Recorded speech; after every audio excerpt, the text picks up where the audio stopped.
Une protestation de Jordan Bardella du Rassemblement national et de Nigel Farage du Brexit Party a permis dernièrement de nous rappeler ce détail incroyable. Au Parlement, il est rigoureusement interdit d'arborer sur son pupitre le drapeau de son pays. Rien, nicht, nada. Pas de ça ici, arrière, suppôt du nationalisme rampant et de la bête immonde. La chose n'est pas nouvelle, elle fait même partie du règlement intérieur du Parlement européen. Pour s'indigner de cette règle absurde, il ne fallait pas compter sur la majorité de nos petits députés, bien installés dans leur confortable rond de cuir de Strasbourg ou de Bruxelles. La défense des intérêts nationaux est généralement le cadet de leurs soucis. Malgré tout, l'habitude avait été prise par quelques députés, essentiellement britanniques, il faut bien le dire, de décorer leur bureau d'un gentil petit bout de tissu à leur couleur nationale. Mais dans l'atmosphère viciée et délétère du Brexit, le président de l'Assemblée européenne, soucieux d'un retour aux sources, s'est replongé dans le règlement et a décidé de mettre bon ordre à tout cela en resserrant la vis. Pas d'attachement sentimental, pas d'identité. Nous sommes dans l'Union européenne, saintement bureaucratique et technocratique tout de même. C'est un fait. L'Union européenne est passée maîtresse dans l'art de nier les identités nationales, la chair de notre histoire, nos références et nos valeurs transmises à travers les siècles. Tout ce qu'incarne si bien un drapeau. Le règlement officiel stipule ni bannière, ni banderole. Il semble pourtant qu'un drapeau, ce n'est ni l'un ni l'autre. Comme le disait si bien Lamartine, notre drapeau est fait de nos défaites et de nos victoires, de nos libertés et de nos gloires. Mais cela, de toute évidence, dépasse le fonctionnaire bruxellois qui applique l'administratif avec un autoritarisme sourcilleux. Nigel Farage, le roi du Brexit, l'homme qui restera dans l'histoire pour avoir fracassé la porte de sortie de l'Union européenne, pourtant si bien verrouillée par les européistes de tout poil, Nigel Farage donc a bien résumé l'affaire par ce tweet lapidaire. « Dieu merci, nous partons ». Nous ne l'aurions pas mieux dit. Vous pouvez m'écrire si vous le voulez. À très bientôt.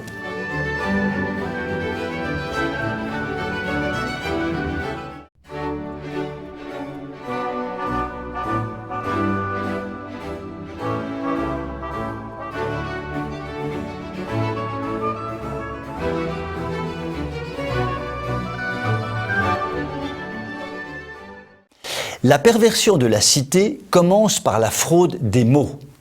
Cet axiome platonicien, vieux de quelques millénaires, n'en finit pas de retentir quotidiennement dans nos sociétés bien malades.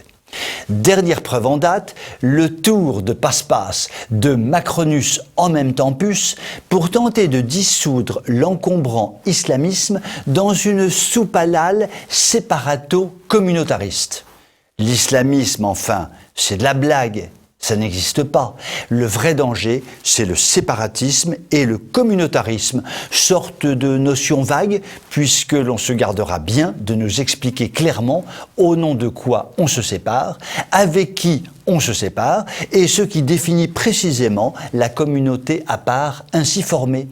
Ce grand floutage artistique et sémantique est bien la preuve que nos gouvernements sont incapables d'avoir les idées claires, à condition, ce qui n'est pas certain, qu'ils aient des idées tout court. Ne dit-on pas « ce qui se conçoit bien s'énonce clairement » ? Et tout cela révèle qu'ils n'ont en fait pas franchement envie de passer à l'action. Car enfin, chacun sait parfaitement qu'il est impossible de lutter contre un ennemi qu'on ne nomme pas. C'est du bon sens. Mais comment voulez-vous que nos dirigeants se décident à avoir le courage d'appeler un chat, un attentat, du terrorisme et l'islamisme, quand ils passent leur temps à entretenir leur petite clientèle dans leur banlieue ou leurs grandes amitiés dans les Émirats arabes? Pourtant, lorsque l'on sait où est l'origine du problème, c'est nettement plus facile à régler. L'immigration incontrôlée, la construction de mosquées, la double nationalité, l'enseignement de l'arabe. Il y a tellement de choses à dire clairement et à faire résolument. Ce qui est sûr pour sûr que je vous dis, c'est que Macronor, falsificateur, pleurniche sur le communautarisme et le séparatisme et en même temps, dans la même année, fait entrer sur le territoire national 500 000 acteurs des maux qu'il dénonce. Comme le dit avec élégance tante Gertrude en parlant de Macronor, celui-là, il a de la chance, il ne mourra pas de sitôt car l'intelligence ne l'étouffera jamais. Vous pouvez m'écrire si vous le voulez. À très bientôt.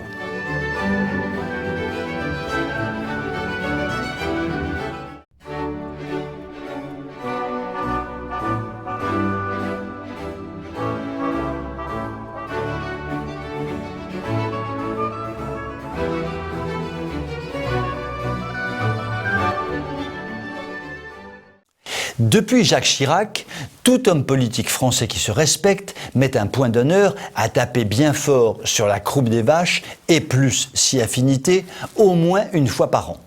Cela à l'occasion du Salon de l'agriculture, évidemment. C'est une question de vie ou de mort électorale. Un sondage exclusif réalisé par Ouest France révèle que les Français sont toujours farouchement attachés à l'agriculture.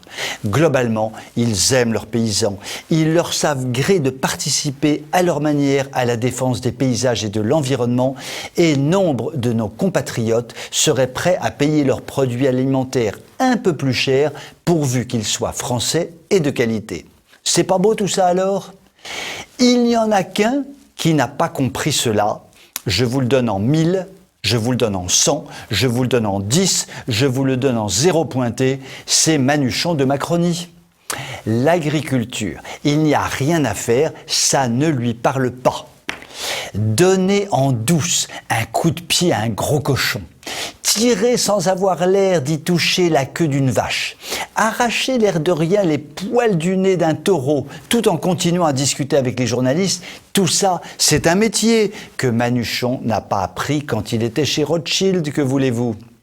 Résultat, quand il se rend au Salon de l'agriculture, il n'est pas très soucieux de partager avec ses concitoyens le petit canon de rouge et la tranche de pâté. Et si l'on vient le chercher sur l'épineuse question des retraites, c'est la déroute et la débandade. Macron se réfugie derrière une botte de foin. Voyons plutôt. Aujourd'hui, un agriculteur à la retraite touche en moyenne 730 € par mois, qui le situe en dessous du seuil de pauvreté et à la moitié de la retraite moyenne des Français qui s'élève à 1400 € net par mois. Notre petit père des peuples va-t-il faire un geste sur le sujet ? Interpellé sur la question, le petit père des peuples martèle « C'est impossible, voyons, pas pour le moment ». Nous en concluons donc, plus tard peut-être, si Dieu lui prête vie. Aïe, nous allons peut-être tous devenir athées. En attendant, 2 agriculteurs mettent par jour fin à leur vie dans notre pays. Il s'agit d'une situation insupportable, mais que les autorités politiques supportent très bien. Quand se décidera-t-on enfin à considérer que notre agriculture, qui fut pendant des siècles la gloire de la France, est en danger mortel aujourd'hui ? Vous pouvez m'écrire si vous le voulez. À très bientôt.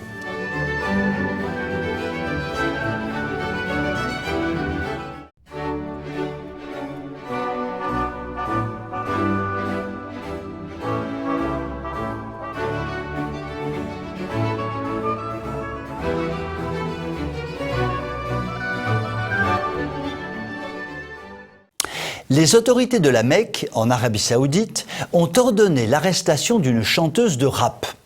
En cause, une chanson intitulée « Fille de la Mecque », Mecca Girl, dans laquelle elle offenserait la ville sainte. Il faut dire que la demoiselle a eu le mauvais goût de filmer la vidéo en étant entourée de jeunes gens dans un café du centre-ville.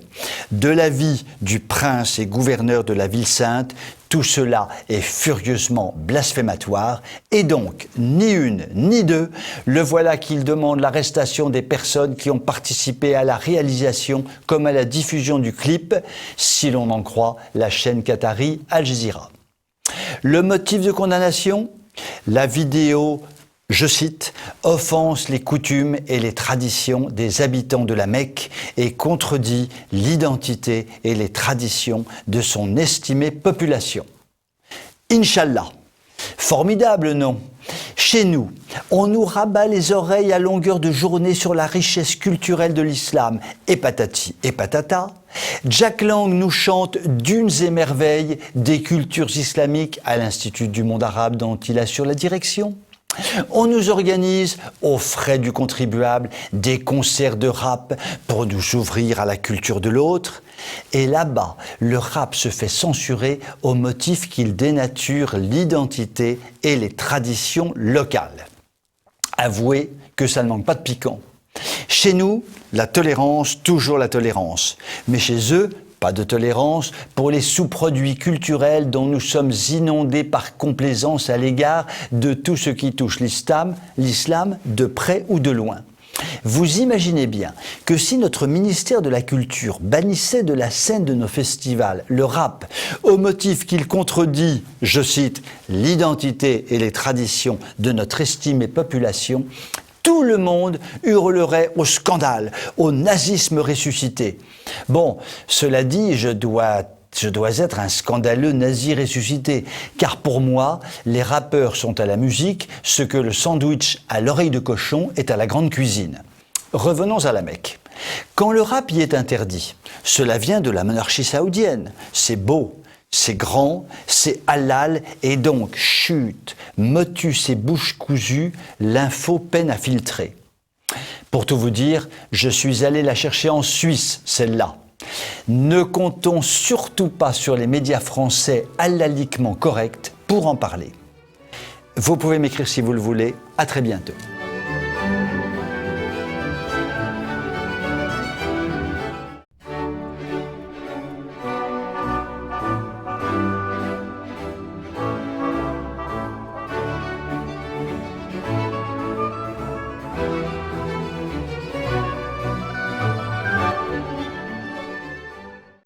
Demandez au capitaine Haddock ce qu'il en pense. Le sparadrap, ça colle, et les étiquettes, ça colle encore plus.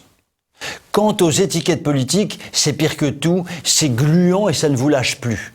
Alors, depuis l'arrivée au pouvoir de Macron Ier, l'on a bien essayé de les faire disparaître, ces fichues étiquettes. Manu, c'était l'homme du ni droite ni gauche, mais surtout du ni droite ni droite. LREM, c'était le grand renouveau printanier de la politique. À bas les étiquettes, seul comptait l'homme. Seulement, après avoir tout dynamité, nous nous retrouvons au milieu d'un champ de ruines et plus personne ne comprend rien à la vie politique. Ceux qui s'opposent au pouvoir aujourd'hui, qui sont-ils exactement? Les socialistes n'existent plus.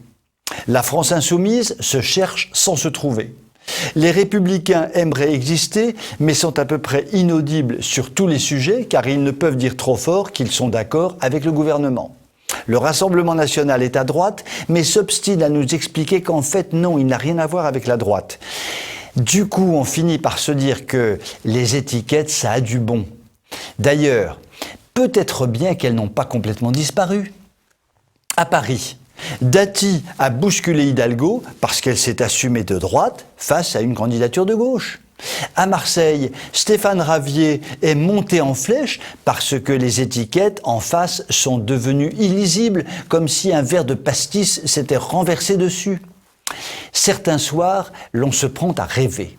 L'on va voir ressurgir de jolies étiquettes, bordées de rouge et de bleu, ornées d'une belle écriture à la plume qui nous indique clairement où l'on met les pieds.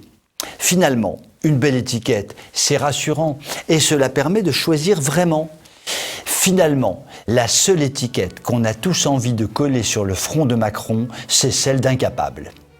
Vous pouvez m'écrire si vous le voulez. À très bientôt.